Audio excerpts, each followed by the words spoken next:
الرئيس عبد الله. Greetings to my brother Abdul Wad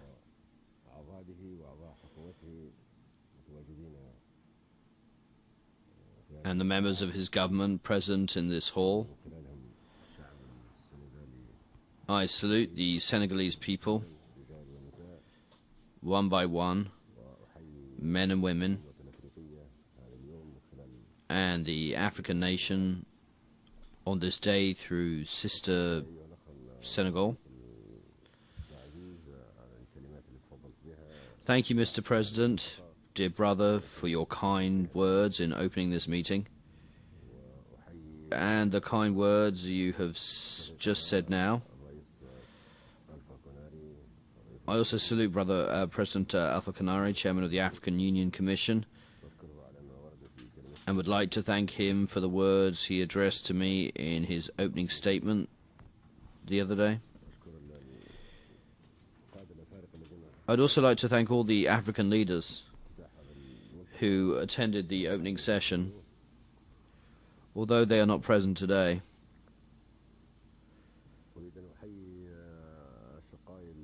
Finally, I would like to salute my brothers, the African intellectuals, and thank them most warmly.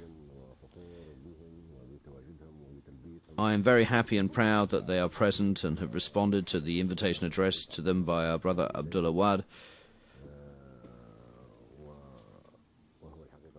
who is indeed a teacher, an intellectual, a revolutionary, and a leader of the popular opposition which assumed power in Senegal.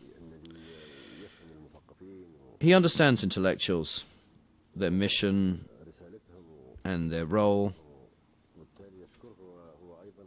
Hence, I thank him for proposing this idea, which has now been put into effect.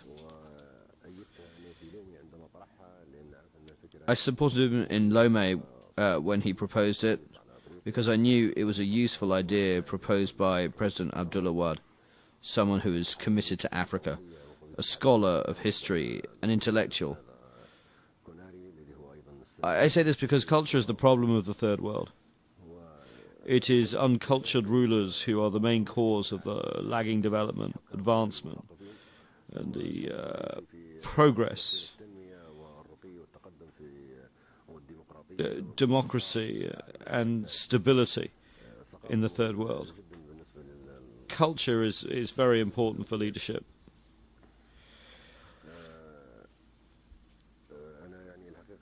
In fact,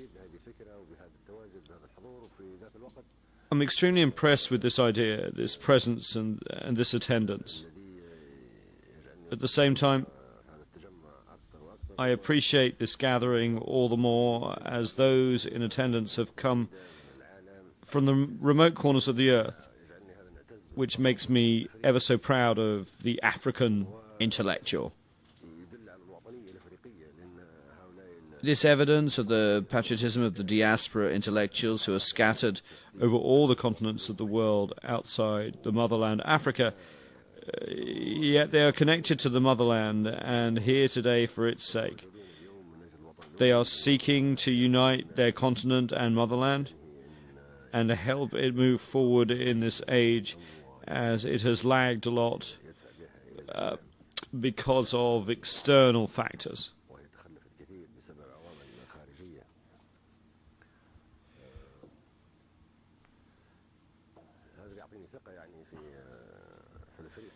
This gives me the confidence that the African, no matter how far removed from his country, is always attached to it. I'm sorry I was not able to attend for reasons well known to my brother, President Abdullah Wad, although I would have liked to be with you. However, through this intervention, I want to present some brief theses without going into the details. I'd like to propose them to you for your inclusion in your program. Of course, I welcome you in your country, Libya, at any time and in any capacity, whether through your representatives or by your own attendance. I feel that Africa is getting united now and seeking its place under the sun, among the nations. It was a well-known tragedy that it was demeaned, enslaved, and treated brutally by the racist white Westerners. First, we faced the problem while building the African Union. I would like the intellectuals to solve the problem of language in Africa now, which is a serious, difficult, and basic problem. We use two languages, an official language and a popular language. The official language is that of colonialism: English, French, Portuguese. And the popular language is the unofficial language we speak, which compromises all the African dialects that amount to 800 to 1,000 dialects. The official language you speak is written and has an alphabet, while the authentic, popular African language is not written. One of the dilemmas we are facing is that the popular African language, the language of the ancestors, is not written and lacks an alphabet. This is a problem that we have to solve, but not by using the Latin alphabet and incorporating it into the African language, for it will corrupt it. It must be ruled out as of now. All the non-Latin languages which have used the Latin alphabet have corrupted both it and the language, as the language was no longer capable and could not conform to that alphabet, as we have seen in the Turkish language and some of the states that adopted the Latin alphabet, such as Russia and other countries. However, the Chinese, Japanese, and Arabic characters fully conform to the meaning of the language. If I were to write Arabic using the Latin alphabet, the meaning would be utterly lost, which is why we must rule out the Latin alphabet completely. However, we must think of our mother tongue, which is the responsibility of African intellectuals at home and abroad, in the diaspora and in the motherland. On the one hand, how do we make African languages written languages, and how do we unite them on the other hand? We cannot speak 800 to 1,000 languages. How can we teach them to our children? I believe you should solve this problem by choosing 3 or 4 dominant languages to be taught in all African schools and be mandatory, even for states themselves. This is what Africans want, and in this way no ruler or government can shirk this decision. Language is important because we can only relate to our African region's culture, heritage, arts, music, and folklore through the languages of the ancestors.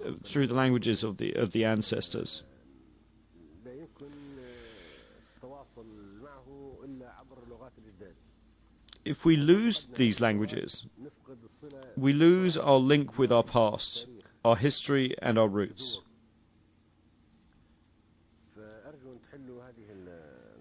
I hope you will be able to solve this dilemma.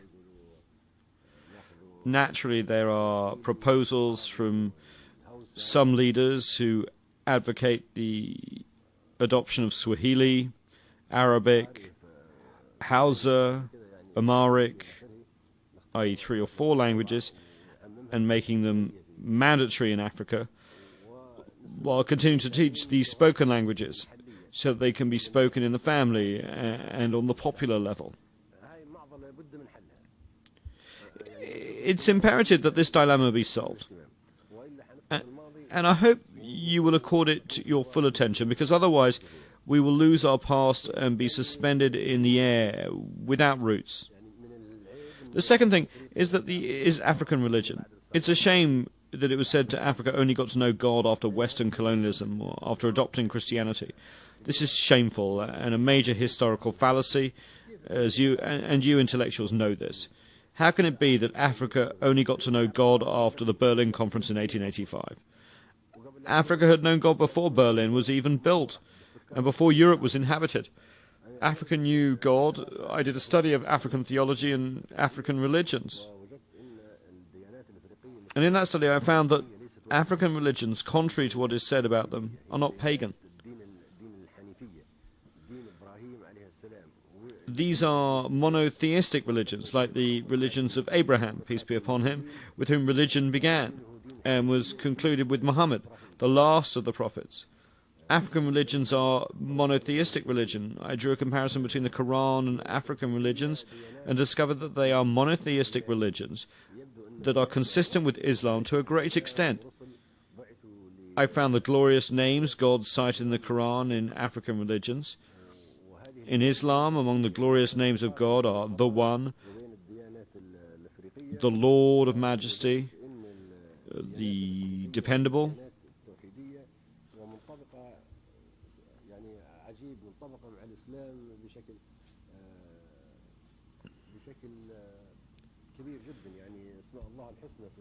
in Islam, among the glorious names of God are the One,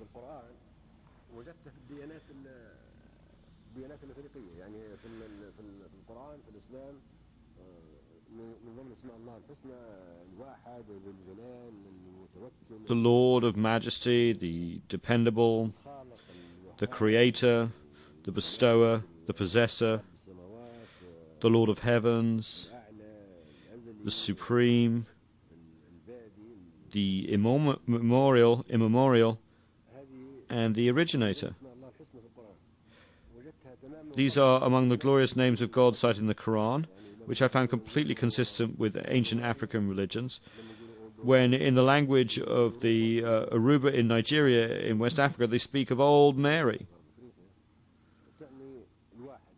It means the One, the Lord of Majesty, the Eternal and the Dependable.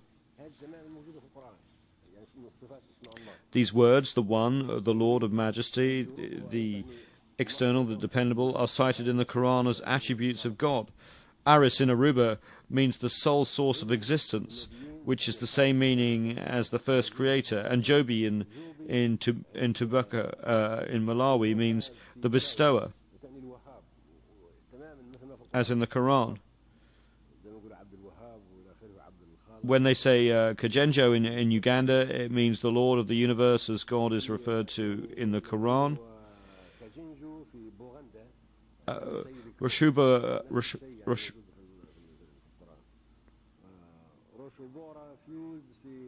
Roshabura Fuz in Burundi means the Lord, as in the Quranic verse, Lord of the Day of Judgment.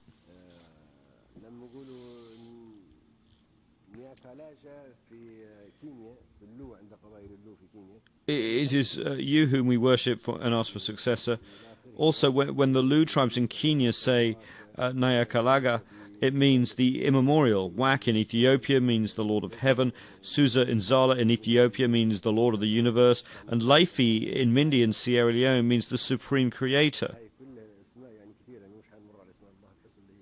We will not review all the 99 glorious names of God, all of which are to be found in the African religions. This insofar as language is concerned. As far as the African religion is concerned, we must go back to our African religion. Now they say it is the religion of the jungle. So is it? We are also in need of a cultural revolution that restores our languages and these monotheistic religions. I know whereof I speak. I am a believer and a Muslim, and I know that the return to the African religions is a return to the pure religion, which is free of idolatry. It is a shame that they are telling us now, you only got to know God after Western colonialism. It was us who introduced you to God, Christianity, and religion.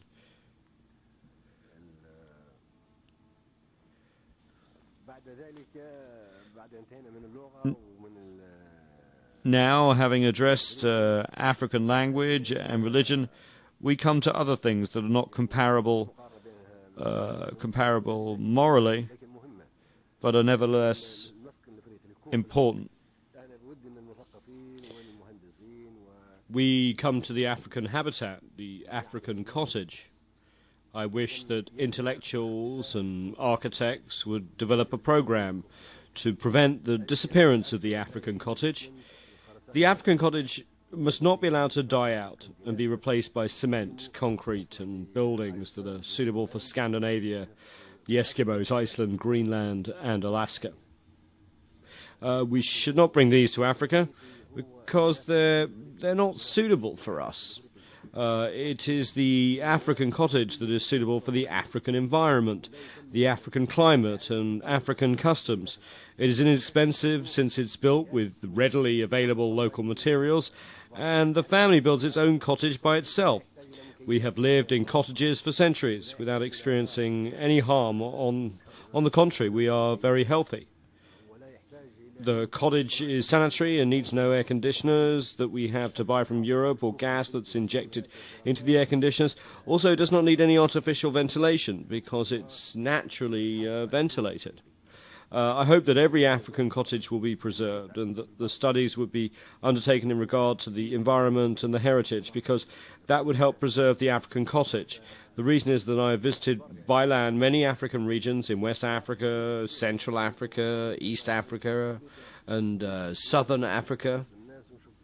I travelled by car, and I would see the cottages, visit the villages, check out their inhabitants, and sit with them. I found out that each member of the family has his own cottage. There was a kitchen cottage, living quarters cottage, and a cottage for the animals elsewhere. When I jokingly told African, we could give you a fancy car, like a Cadillac, a Mercedes, or a Rolls-Royce, he said, I have no need for a car.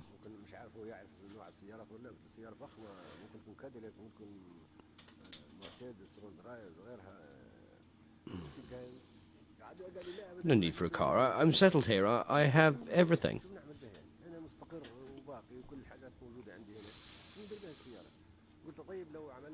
Then I said, fine. What if we build you a paved road? He said, what would I do with a road? Leave the land as it is. I have fruit trees. I grow grains. I have some animals that live under the trees. When I need water, the river is nearby.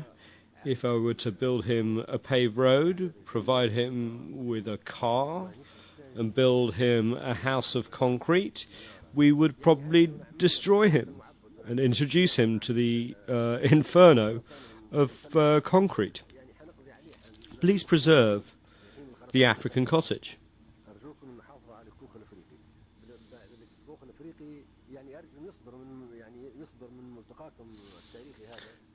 I hope that your historic gathering will result in something regarding language, religion, the cottage, and African dress.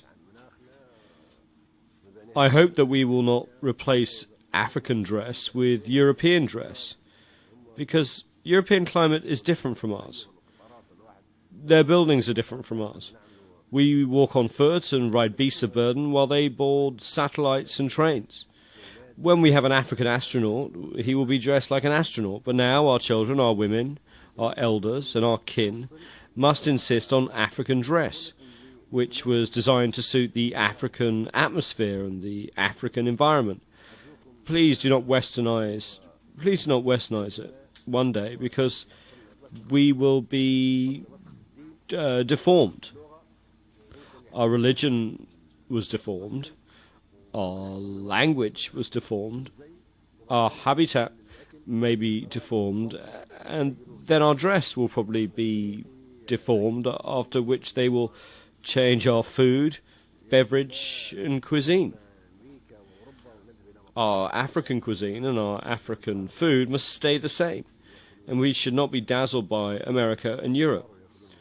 We go to their restaurants there and see them eating roaches and frogs and prepare all kinds of dishes which suit them and do not suit us. There is food in Europe which, if we in Africa were to eat, we would possibly die. I was once in Britain in 1966 attending a course as a lieutenant, and I heard people in England telling their children, don't eat pork in months which lack an R, which are May, June, July and August.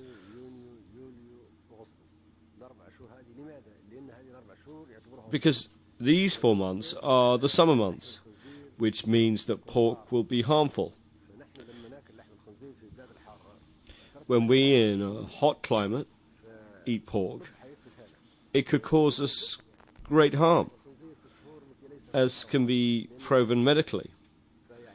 African cuisine and African food suit us and suit our nature and our environment.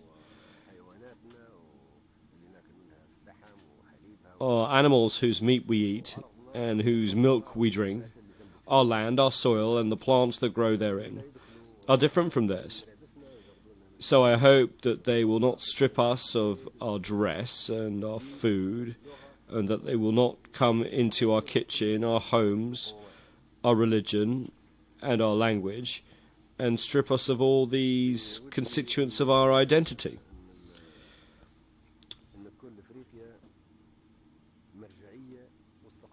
I would like Africa to have a frame of reference and stability, and I have written about that.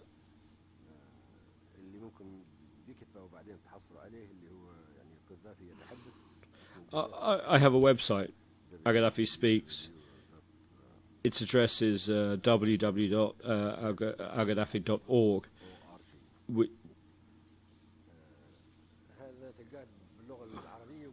which you can address in Arabic, English and French. I always write my thoughts in that site for the world.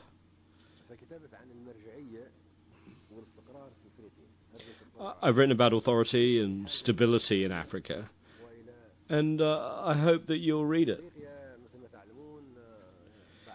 Africa needs authority and stability. As you know, Africa, after colonialism, experienced a phase of liberation at the hands of great leaders like Nkrumah,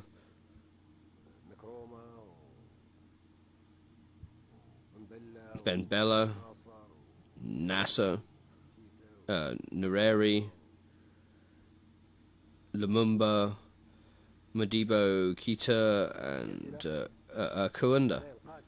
Those leaders were the founding fathers of the Organization of African Unity.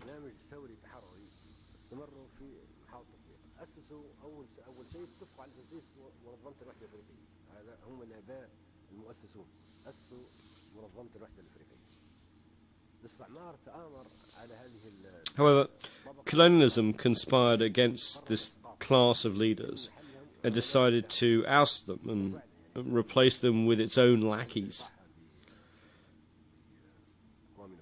Indeed, Kwame Nkrumah was overthrown, Lumumba was physically liquidated, Modibo Keita was overthrown, 60 attempts were made against Nasser and 40 against Ahmed Sékou Touré. I don't want to mention every one of them, since there may be some sensitivity. The point is that Africa, under those leaders, experienced its golden age. They founded the OAU and evinced the will for liberation and displayed the determination to unite Africa and advance it, but colonialism conspired against them and overthrew them. Following this stage, Africa entered into the phase of military coup d'etat. Thus, the rulers of Africa became military personnel who only knew military science. Some of them were non-commissioned officers who had been promoted to officer rank. Sometimes it was the non-commissioned officers themselves who staged the coup. African leaderships became very weak because this class had no knowledge of politics, economics, society, technocracy, management and science. So Africa experienced the farce of military coups, and I myself was a witness. Every African state experienced 3 or 4 coups, and the only result was that these coups yielded a succession of officers and a period of instability. This was followed by a third phase, the phase of pluralism and elections. Coups are like elections. In Arabic the words rhyme, but I don't know about English and French.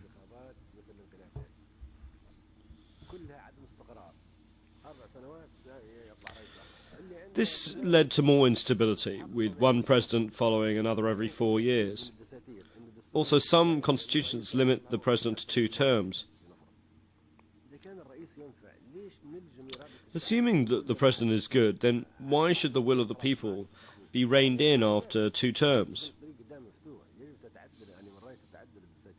If the people want him, he must be given a chance.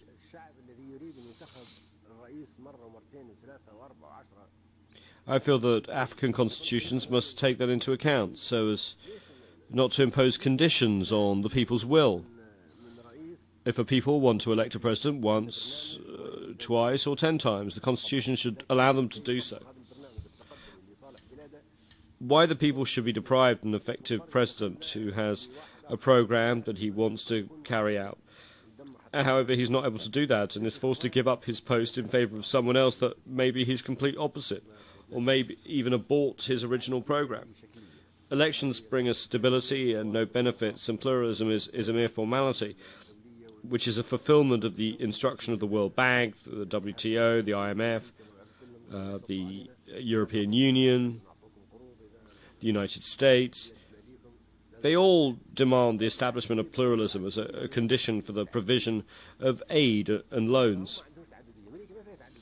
America itself has no pluralism, nor does Britain, Spain, or Italy. They are all governed by one party. America is ruled by a president and one party. In essence, there are 2 parties, but when they are mere platforms and not real parties. Then what about Africa? We in Africa do not know parties. We are tribes and are closer to the popular Jamahiriya system and to the popular congresses and the popular committees, which suit us more than parties. Our peoples do not know parties and do not even know elections.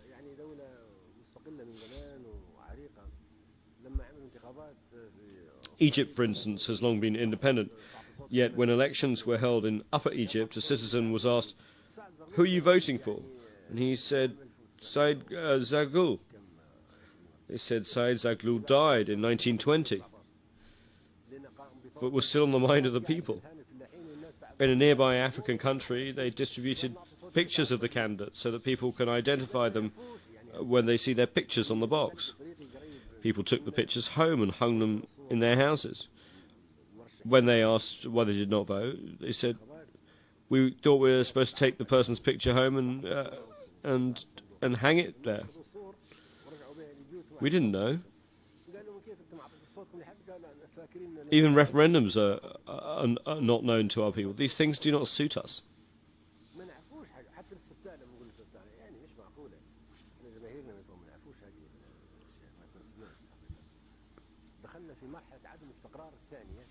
The truth of the matter is that we have embarked on another phase of instability. This is the phase of elections and pluralism.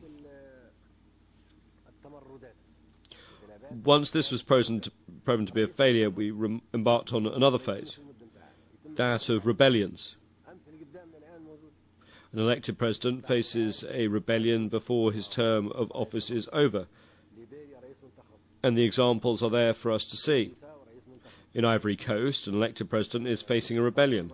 An elected president was overthrown by rebellion in Liberia. The same thing took place in Guinea-Bissau and São Tomé and Príncipe, where the president was reinstated by ECOWAS. And in Central Africa, there are also rebellions in the Sudan, Chad, Burundi, Rwanda, and Uganda. Therefore, elections have not solved the problem. We need stability, which requires continuity in the political leadership. Power must be controlled by the people through the popular congresses and the popular committees.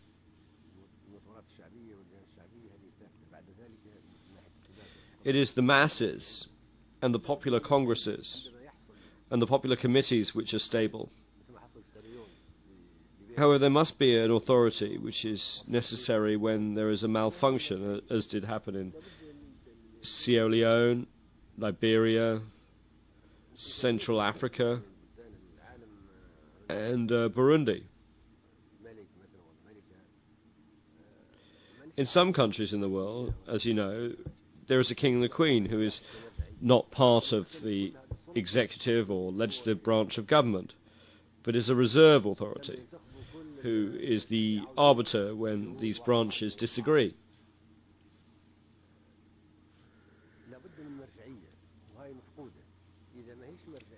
Such an authority is an imperative, and if it is not embodied in the people, such as kings or permanent presidents, as was the case in Africa in the initial phase after independence, there must be a legal authority, which is questionable in Africa.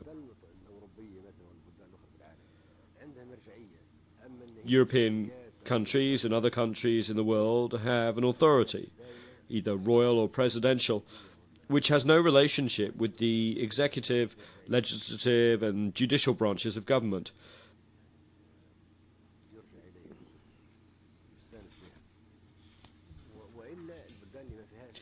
But it is available so that its opinion can be solicited.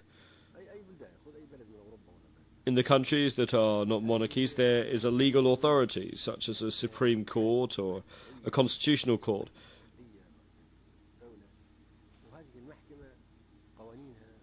Their decisions are binding. We, however, don't have such courts and cannot establish an impartial, stable court whose decisions are binding. A government would establish a court that owes allegiance to it. Hence, there must be an authority.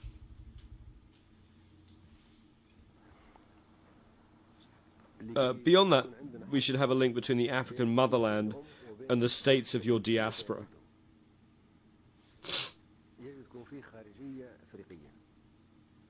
There must be a united foreign policy, a united economy, a united defense, which would lead in the final analysis to a united negotiating position. President Abdullah Wade told you the other day that when foreign companies came to attempt to oil exploration in the Senegal, they said, "We'll explore for oil provided the company gets 85% and Senegal gets 10 or 15. So he told them, no, this is the case. Let the oil remain underground for posterity, which will be better positioned to negotiate the reverse, so that Senegal will get 80% and the company will get 15 or 20%. This is a sound, correct position. This has been the situation in Libya before the revolution and was reversed afterwards. But the problem is that each African state separately does not have a strong negotiating position.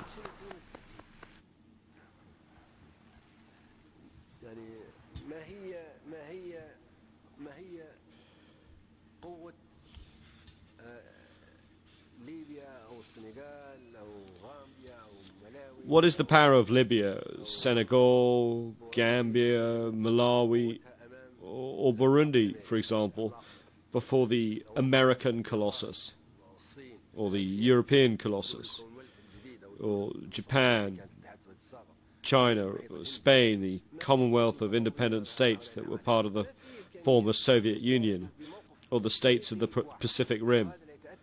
What is our negotiating power before these giants? We will have no prospects except through a strong negotiating position. which can only come about if Africa has one foreign minister and one minister of foreign affairs. This would even unite the customs so that the same tariff is levied on a commodity whether it enters South Africa or Libya.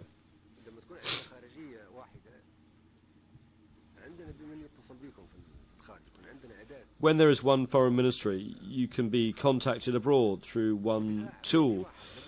Also, a single African defence is a necessity. All of those are interconnected. The economy, the foreign trade, policy and defence. I hope that your conference will adopt measures in support of these ideas, and that you will bring continuous pressure to bear on the governments of the states, members of the African Union, until they establish a single African foreign ministry, a single African foreign trade ministry, and a single defence. Naturally, when the African Union was established, I proposed the establishment of an African Congress. This was in fact an extension of the African National Congress. This was the name of the organisation created in most African countries during the liberation stage. And under this rubric, many African countries achieved liberation.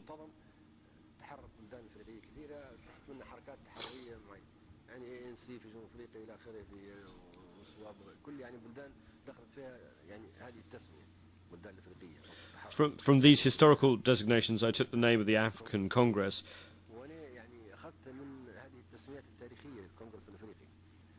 So it would be like the American Congress.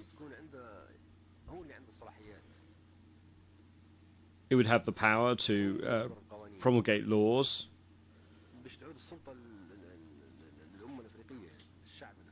So that the power would revert to the African nation, the African people, to the ordinary African citizen member of Congress. Unfortunately, they established an advisory African parliament without any powers.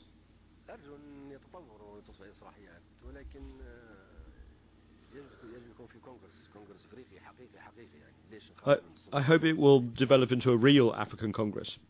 Why should we be afraid of the African Congress?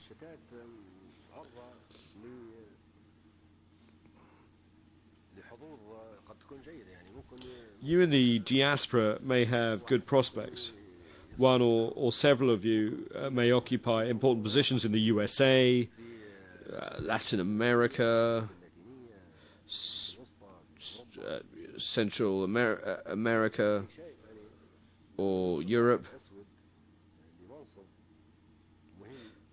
However,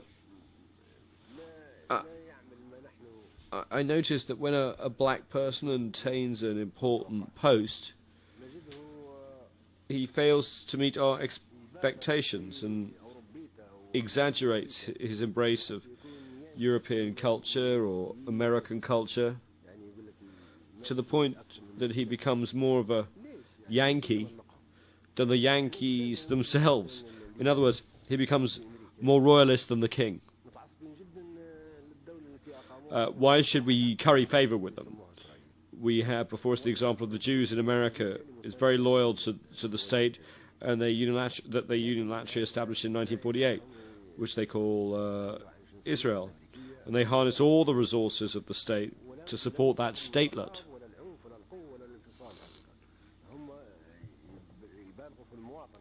However, that does not cause them to renounce their American citizenship or their allegiance to America, or to resort to terrorism, violence, force, or secession.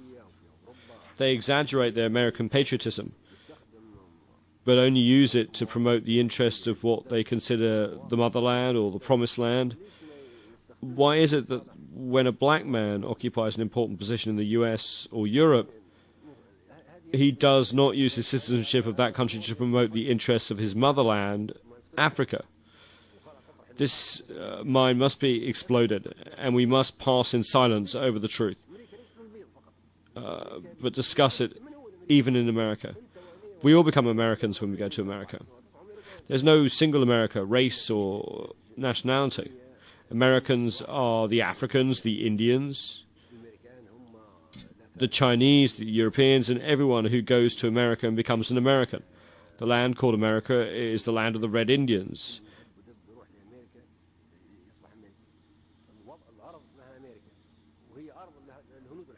And the land of the Red Indians who are neither Yankees nor white.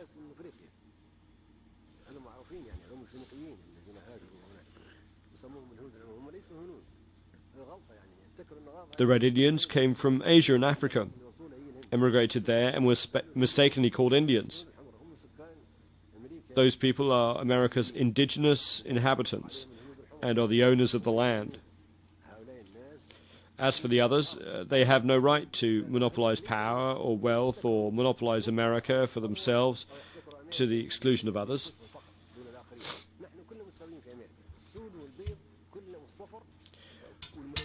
We are all equal in America, black, white, yellow, and colored.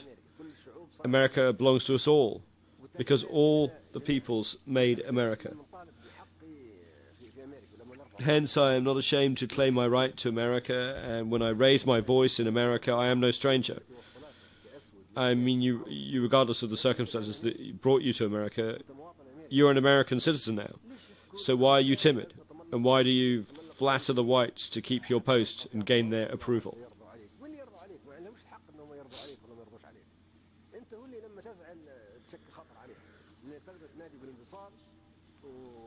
When you are discontented, you pose a threat to them, because you can call for secession and seek vengeance, because they took you out of the motherland like an animal and shipped you on ships like a slave. They transported you across the ocean to dry their swamps and build their railroads. It is them who should flatter us, because it was them who visited horrors upon our ancestors and thought that we would remain silent and content that we are Americans, and that we had forgotten slavery and the time when they used to throw our ancestors in the ocean when they were sick or when they rebelled. We have not forgotten any of that.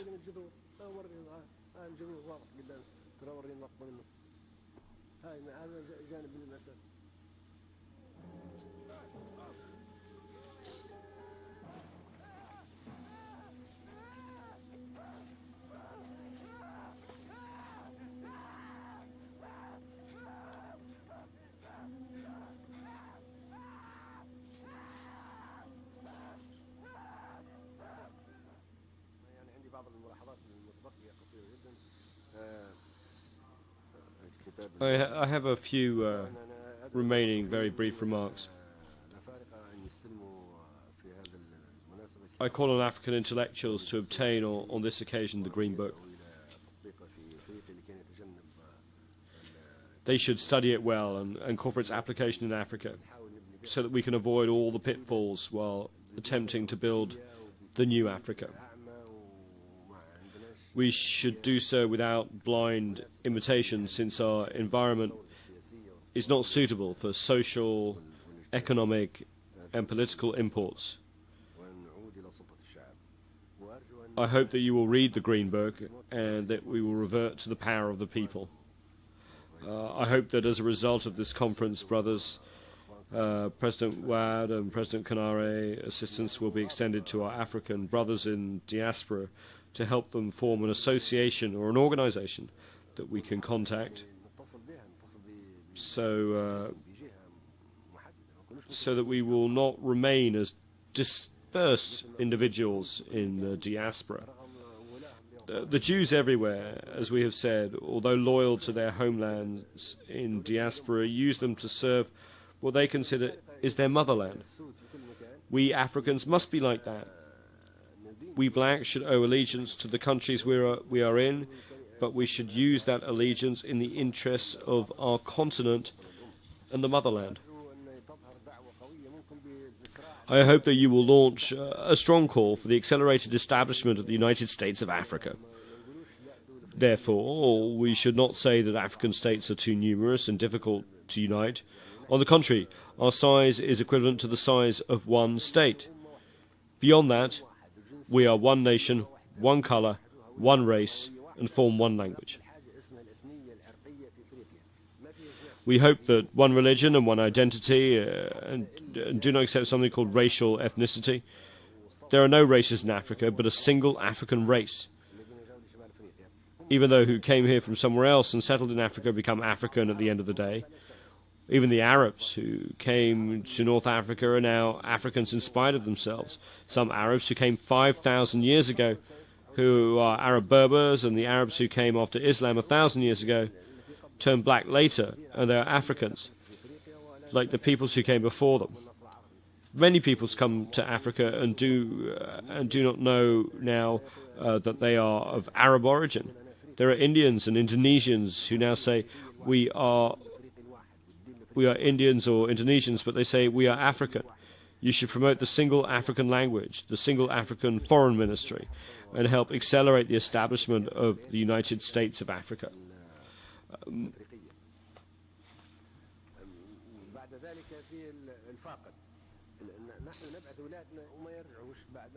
Moreover, there's a brain drain. We send our children to learn, but they never come back. They find the factories and the technology they learned in those countries, but not in Africa. This is a major loss, which means that we teach our children from kindergarten through college for the benefit of the colonial states. Once they graduate, they go abroad for higher studies and stay there, and we lose. This is a dilemma that we should reflect upon. And you must connect with those we lose so that they can join the African diaspora. You should be his mentors so that the learning he has acquired will be put into service of the African continent and his homeland, which provided for his education until graduation.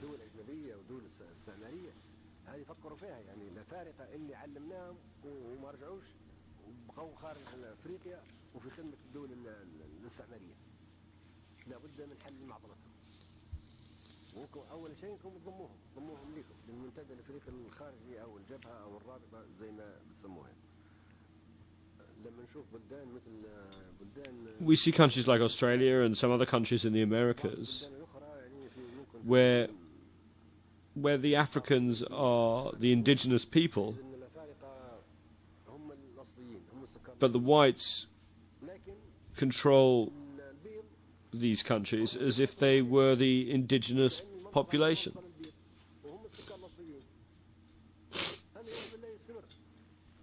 This situation cannot be allowed to continue. How can we present in the islands around Africa and in many countries over a wide diaspora and still remain as foreigners in the USA? Australia, Britain, the Canaries, the Malvinas and Reunion.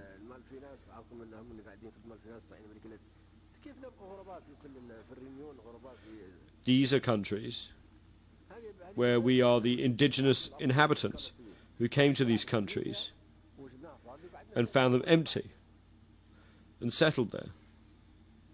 And they came after us.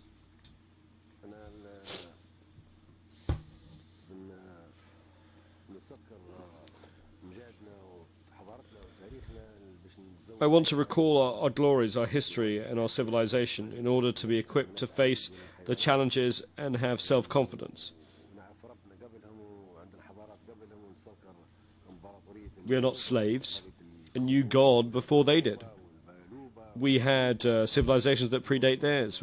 We recall the Yoruba Empire, the Congo Empire, the Dahomey Empire, the Mali Empire, the kingdoms of Ashanti, Savannah, and the Kinara.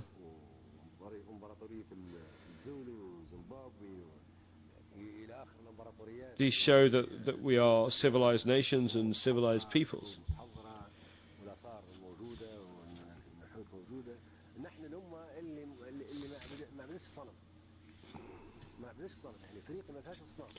I salute this gathering, and I'm proud of you. I reach out to you and would like to tell you that your sister Libya is at your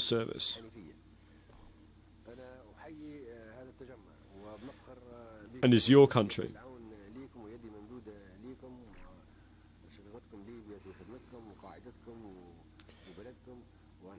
I salute my brother, President Abdullah Wad, that intellectual, dynamic leader, and Professor Kanari, who appreciates intellectuals.